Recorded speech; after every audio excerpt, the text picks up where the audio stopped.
G'day everyone. So today we have a special guest. His name's Wayne from Fully Human, and he's going to have a chat with us today about how he's healed his gut on a carnivore-based meat diet. So, what health problems did you have prior to the carnivore diet or meat-based diet, and what got you started on this journey? Okay, so for probably about 15 years, I'd had these kind of, I guess, minor health problems. They were like little pimples on my body, particularly my chest and my arms, like little red sort of dot pimples, not like acne or anything. And that seemed to correlate with, at the same time, with the issue I had with my gut. So I wasn't digesting food properly, and I was having trouble putting on weight. Like I was pretty skinny at this stage. And I also had a bit of a bloat in my stomach. So other than that, I didn't have any health issues. I kind of felt healthy and everything, but your skin shouldn't have these problems and you shouldn't have undigested food. The doctors never gave me any answers. They just said, oh, I'm totally fine after tests and stuff like that. So as you can imagine, people like us, we kind of experiment with diets. So I tried all kinds of diets, particularly the paleo diet. I found that was probably the best diet for me, but I'd tried things like even the 80-10-10 diet. Have you heard of that? I tried. Yep. Because I tried sort of extreme diets just to test it to see if it helped these issues, and none of them worked. I also tried gluten-free. I tried dairy-free because a lot of people said dairy can be an issue if you're not having, if you're having low-quality dairy in particular.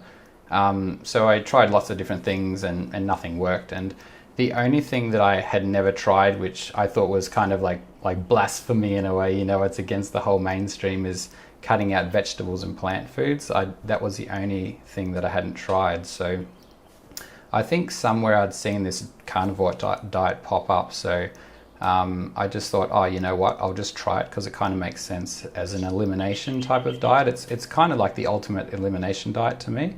So when I did that, like within days, like things improved, and yeah, I was a bit caught by surprise, I think, but that's really what got me started. Yeah. So what foods do you think were really the offenders in terms of your poor gut health? I think vegetables, and I think this is a common thing paleo diet followers go into. I think because they're eating meat and everything, they kind of load up on the vegetables because it's kind of, we're all told this from since we're children. And obviously I was grain free on paleo, so grains weren't the issue. But yeah, I was eating lots of vegetables, not just cooked vegetables, but also salads, a lot of raw vegetables as well. And I thought, raw vegetables must be healthy, right? And so I think when I ate more vegetables, now I think back on it, I think they actually made the issue worse. But I just, we're kind of brainwashed. Like I never thought that could be the problem. So I was kind of trying to eat more vegetables in some ways, but definitely vegetables, especially raw leafy vegetables. Spinach and that kind of thing? Spinach.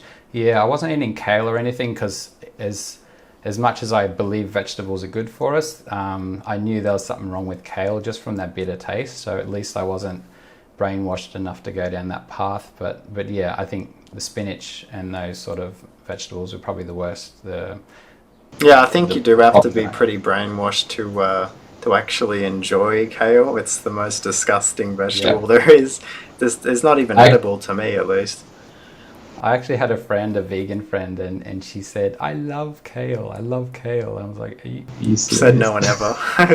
Yeah, said no one ever. Yeah, it's funny. So I think that was the major cause. And yeah, but obviously in our younger ages, like this was in my early 20s, so I'm in my early 40s now, but when I was in my early 20s, that's when these problems started. And prior to that, obviously I had the normal Western diet in Australia that consists of bread, peanut butter, cereals, all the usual. So I think grains probably played a role in damaging my gut along the way. But yeah. Yeah, you look pretty young for 40s, I must say. Oh, thanks, man. Do you have any relatives, and how do you compare to them? Yeah, well, actually, I've got two brothers, an older brother and a younger brother, and aside from me exercising a little bit more than them. The only difference is diet, and I do look quite a bit different to my brothers. I'm thinner, leaner, and definitely look younger even than my older brother. So there's something interesting there, you know, whether you call that from diet or from exercise or both, but yeah. I'm sure they'll be pleased to hear that. Yeah, I tell them all the time. It's like, come on, man, eat better, get in the gym, get on the carnivore diet. So, what does your diet look like now? What does it consist of? Yeah, so I'm a firm believer in the idea of variety. So obviously having a lot of high quality animal products is first and foremost. So a lot of people talk about having things like steak and liver, for example. Livers, a lot of people are aware of the benefits of liver, but I think a really large food group we should be including is seafoods, a big variety of seafoods, as high quality as you can. Raw dairy. As far as raw and cooked, I try to add a variety of both of those foods as well. So I don't necessarily eat raw beef and things like that, but I definitely eat raw seafoods, you know, like oysters and sashimi, things like that. So really variety. Throughout the week, I try to get a lot of different foods from all these different food groups, or carnivore food groups, if that makes sense. Yeah. So you would say that your diet is mostly 90+% meat-based, like a carnivore diet, I guess you could say?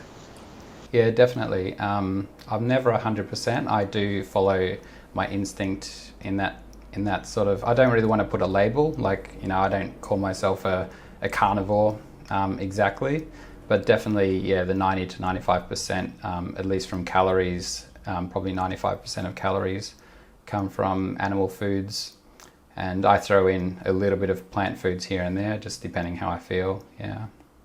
Do you think there's anything that these people doing carnivore steak and egg diets may be missing out on in terms of nutrients? Yeah, I think especially if they're eating only cooked foods, I think vitamin C, I know a lot of people debunk the vitamin C thing, saying there's vitamin C in meat, but I think in practical terms, vitamin C is a big one they're missing. And I honestly think people eating only meat and only things like steaks in particular, I honestly think they would be getting cravings for either sour foods or some sort of plant food. Maybe in the same way that dogs and cats eat the grass. I'm not sure if that's related at all, but I think that everyone would get cravings. I talked about it in one of my videos where I found that adding in a little bit of sauerkraut was actually really, really pleasant to include in a carnivore diet. There's something about that sour crunch that I find that, at least me personally, I find that I feel really balanced when I include a little bit of that, maybe a couple of times a week. But I think vitamin C is a big part of it. That's probably the biggest one that I think could potentially be missing. Do you still crave sweets and that sort of thing, or do you more crave sour flavors? What sort of things still interest you in that sense? I do crave both of those actually. I wouldn't say crave, but I definitely enjoy like something sweet. Like when I go to the gym, sometimes maybe once or twice a week, I will have like a banana or something before my workout, and I find that it's really nice to have a sweet food. But I think that could also be me. I could be continuing this, sugar is addictive, and maybe by me having this even once or twice a week, it could be keeping that type of addiction alive. I don't know, but I don't think it's for someone that's fit and healthy and works out a lot. I don't think it's harmful having a small amount like that. But so I wouldn't say I get cravings for sweets, but I do enjoy them. I think anybody does. But I think that's sort of something that's inbuilt to our taste. But with sour foods, I think there's something more important with sour foods. I think we crave like fermented foods for, the bacteria, and I think the vitamin C as well. So I enjoy sour foods, and I think they're beneficial depending what they are. Yeah, so I've seen a few of your videos, and you critique a lot of vegans for their sugar addictions. Yeah. what would your diet look like for your kids? And I know you talked a lot about vegetables, and this is quite a controversial topic actually. Would you feed your kids a plant-based diet, more vegetables? What's the verdict on that? Do you mean more like a vegan diet type of thing, or would I include more vegetables than I would myself, for example? Yeah, I guess so. If would you let them eat vegetables like kale, spinach, and that sort of thing? Oh, yep, good question. They are probably less strict in terms of the carnivore diet as I am. Their diet is definitely a high nutrient dense animal based diet, which I would recommend to any parents to give their children. But there's an interesting observation that I've made, which I'll explain in a minute. But I don't, I'm not strict with them. Like I present certain foods to them to really not to be strict, to let them, because I think children are very intuitive and they actually, it's interesting, they don't really like vegetables a lot, but they will sometimes want them. And I give them things like, raw cucumber with the skin peeled off. That's quite a harmless, kind of benign vegetable. But I actually tried not giving them vegetables for a few days and they started asking for them. They said, oh, like, can we have some of this on the side? Or can we have a little bit of sauerkraut? They actually love sauerkraut. And I found that, I think there's something we can all learn from that, because my children have not grown up from day one. They have not been on any sort of processed food diet. So they are not going to have the sort of conditioning that a lot of children do have. So I think we can learn a lot from what, like for example, my children, show what they like in terms of food. And they actually do quite like some vegetables, but they definitely swing much more towards meat. I think if I was to present all foods in front of them, I think there would naturally be about 80% carnivore, but they definitely don't like foods like, bitter greens, spinach. They don't like spinach at all. They don't eat that, but they have tasted it. Definitely the bitters. Kids don't like bitter foods. So yeah, it's quite interesting, isn't it? Yeah, I think that would be very lucky to have you, considering that most of us in Western society kind of grow up eating junk and having food kind of forced on us. So yeah, that's very interesting. So, but I was wondering, how do you make them aware of health and the health benefits of food without actually pressuring them? That's a really interesting question. And I think a lot of people, it's really good for parents to know, is that I think first and foremost, you shouldn't push, this is not just for diet, but for any parenting, you shouldn't push one particular belief onto them. And I think it's not particularly healthy to push the idea of health in general in terms of diet, because a lot of people end up getting eating disorders because they're thinking of food as good and bad, healthy and unhealthy. So I never really tell them, they should eat this because it's healthy. I think that's not good psychologically for children. I think the best thing a parent can do is to just be a really good role model, because they will follow you. Like whatever you do, if you genuinely like a certain food or something, they will follow you and they will learn from that. So I think, in terms of them eating healthy, you don't really need to push them in any direction. I think you can just be a good role model and they will just follow you. And my kids are the least fussy kids you've ever seen. They eat all kinds of things. They'll eat raw oysters, they'll eat like liver, and they really like it. And I've never said you have to eat this or that. So I think, being a good role model and not demonizing certain foods, and that includes vegetables. Don't tell your kids don't eat this because it's a oxalate rich vegetable. It's going to give you, problems. I think that's not healthy. So yeah, that's what I'd sort of recommend to parents is, don't label things and don't demonize things, and just be a really good role model. And it's pretty easy actually if you take that approach. How do you feel about kids eating raw meat? Because that's been a quite controversial thing in the carnivore. Like you see some videos of kids eating raw meat and people kind of go crazy. But yeah, there are people in indigenous tribes like the Inuits, for example, this is normal for them. What would be your opinion on that? Do you think this is something that's dangerous, natural? What would your be I opinion think on it, that? yeah, it's interesting. I think it's definitely natural, but I think in today's world, it's very hard to find meats that are of that type of quality and that type of freshness. I think as soon as if meat hasn't been handled well, I think there could be a potential risk if it hasn't been handled well and it's sitting, in plastic wrap for a week in a supermarket.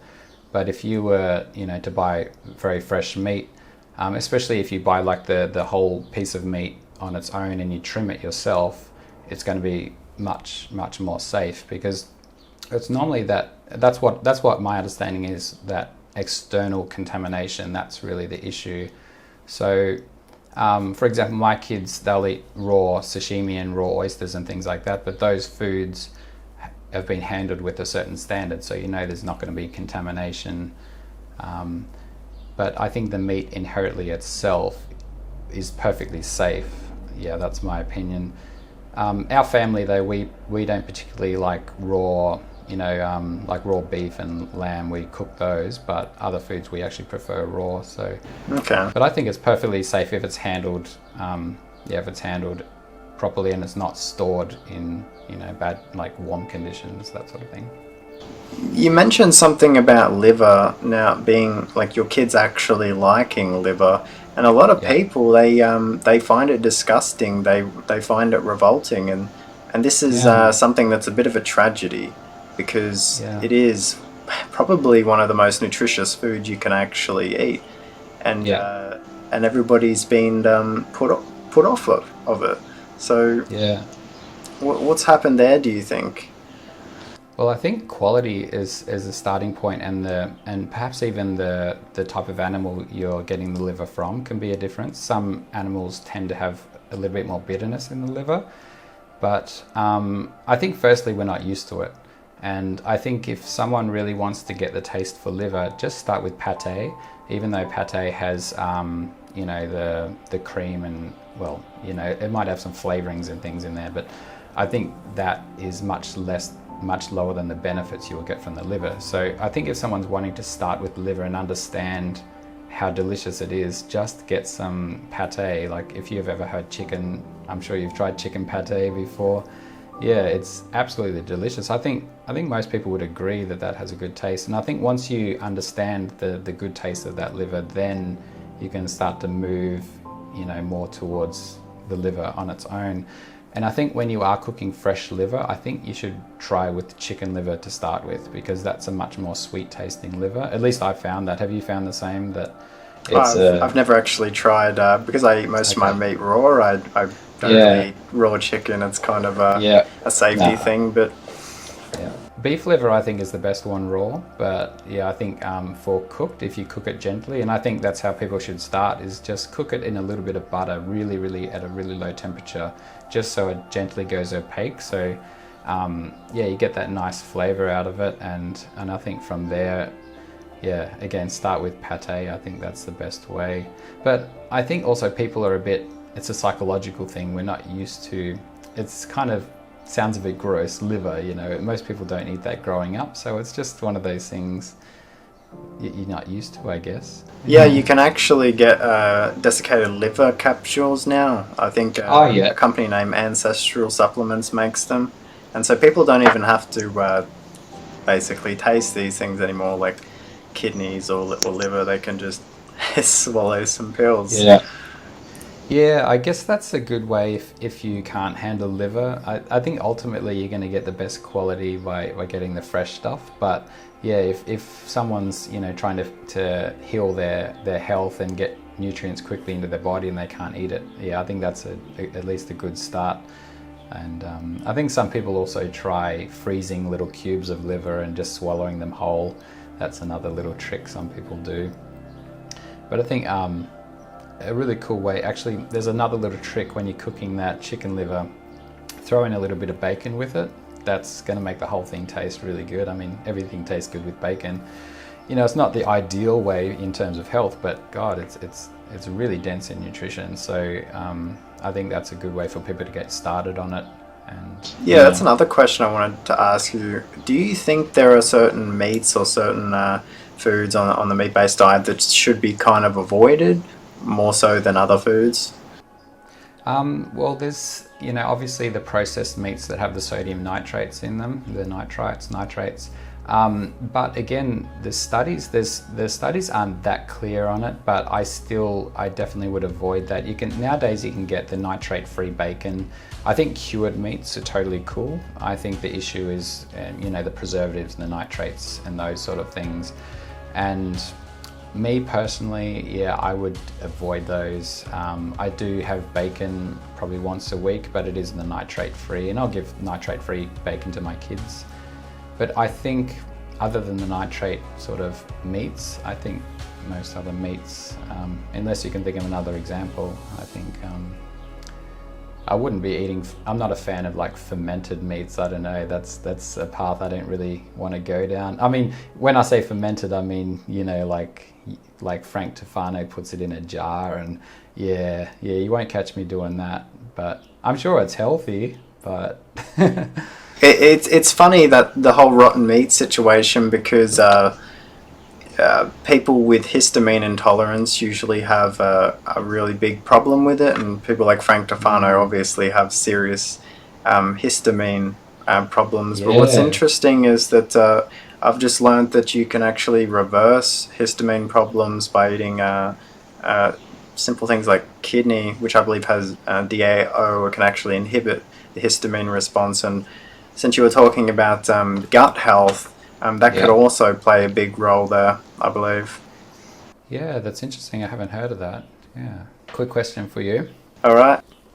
So I think I understand that recently you've been including more cooked foods in your diet, and I think before that you were pretty much raw. So could you give me a bit of information about like how you come to eating cooked foods again, or cooked meats again?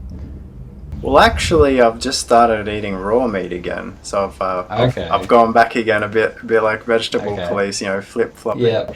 But the problem was I couldn't make raw meat palatable enough. I couldn't make it taste good enough for me to A, eat enough, and B, enjoy it. So, but recently what I found out was that if you not cook or heat the food, if you warm it up and sort of replicate that of a live animal, then it's actually much more palatable in its raw state, and it's easily eaten like that. Yeah. So that's what I've been doing. The only thing that I cook is the beef fat, is the beef suet, simply because I can't. It's difficult to eat it raw, pull apart. It's very gristly sometimes. So yeah, I just cook it to break it down, and I eat the meat raw. I eat the liver raw with some raw cheese, and yeah. That's interesting, especially about the palatability, because I definitely like the taste of not all, but at least most of the meats when they're cooked, which is interesting. I wonder, is it because of the heat thing, or I wonder, is it because of, I think the flavors can intensify when you cook it, but I think that's essentially because it's dehydrated. I think an extreme example is like jerky. It becomes much more dehydrated and concentrated, and it's just full of flavor. It's part of the reason, I think we all sort of grew up eating cooked meat. Most of us did, so that's kind of what we're adapted to. But I think half of it is literally just the fact that if you try to eat it raw, you're probably eating it cold, which isn't appealing. We like warm food. It digests easier. Yeah, totally. There's this documentary you should check out. It's called Did Cooked Food Make Us Human? And I think it was on the BBC or something like that. And it's about a 1 hour documentary. They sort of show how cooked food gave us access to more calories essentially in nature, and that how cooked food also helped us unlock more calories out of even animal foods. And not necessarily saying they are more nutritious, but from a calorie standpoint, they think that played a role in our ability to, I guess, move forward a bit as humans, like having access to more calories to grow more children and that sort of thing. Yeah. Well, in the sense that the water, it has been dehydrated, it weighs less, so you'll be able to fit more in the stomach, logically. So I was just curious as well about your opinion on me with the sour food cravings and the sauerkraut. Like, do you think there might be some reasoning behind that, or do you think there could be some validity in nutrients I might be craving, at least in my example?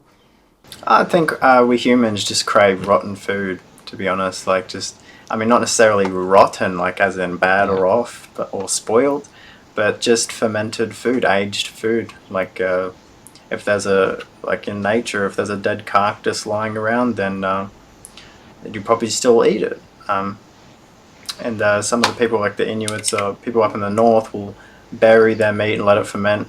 It's just fine like that. So I think because there is a sourness that comes along with fermentation with everything, Yeah. really. Yeah, even meat foods, yeah. I do have one more question on a slightly different topic. Go ahead. In regards to weight training, I think you've been doing a bit of weight training as well. So um, I find that I do get a little bit more strength out of my workouts when I'm doing strength workouts, when I do have a little bit of pre-workout carbohydrate in the form of, like a banana or something like that. Do you think, I haven't experimented by going more than a few months on zero carbs, so it maybe in the long term I could get more energy, but do you think for optimal, muscle growth and strength, that there's, carbs can play a role in a healthy way, or do you think they should be eliminated altogether and the strength will come without any carbs? I think the problem is not the carbs. The problem is the foods that they are in and also what they are mixed with. For example, the Randall cycle will tell us if we mix carbohydrate with fat, then that's essentially type 2 diabetes, or what leads to that. And that's kind of why every food that's ever been diabetes producing is, ice cream, sugar and fats, essentially, or Yeah. carbohydrates and fats, which also break down into sugar. Um, I think you can get away with a low fat, high carbohydrate diet, or you can get away with sugar or pure glucose. Maybe some fructose fruit is just fine. But if the other problem is most carbohydrates, you're also getting the anti-nutrients because unless you're eating dairy, they're mostly always abound with anti-nutrients like oxalates, starches. Potatoes very high in oxalate, and yeah, I think if you can find a way around that, like maybe dairy, but even dairy is something that is intended to grow an animal, so that's not something that can ever be sustained long term. Like if you were to drink 3 liters of milk for your whole life, then I think you would probably run into problems later on Yeah. in life. Yeah. Maybe that's something I should try, is just having maybe a half a glass of milk before my workouts for the carbohydrate instead of a banana. Maybe then don't have to worry about any of the anti-nutrients. I mean, I know a lot of people doing, and I've experimented with this myself, doing pure glucose. I am, along with on a carnivore diet, um, instead of say fructose or in fruit, because actually a lot of people have problems with the fruit as well because of histamines. Some of them are very high in histamines, and the liver can only hold so much sugar from fructose anyway, whereas more straight glucose and starchy carbs, you've got your whole skeletal system to store that. Now that's all. I kind of just come up with those on the spot. So Well, um, thank you for having this interview. It's been an awesome talk. Everyone who's watching, go subscribe to Fully Human. I'll leave a link to his channel below. And yeah. cheers, guys, and thanks, Howman, and yeah, it's awesome for you to invite me on. It was a great chat, and yeah, good to meet another Aussie doing the carnivore thing and trying to bring good health to Australians and the rest of the world, really. So yeah, it's a great chat, man. Awesome.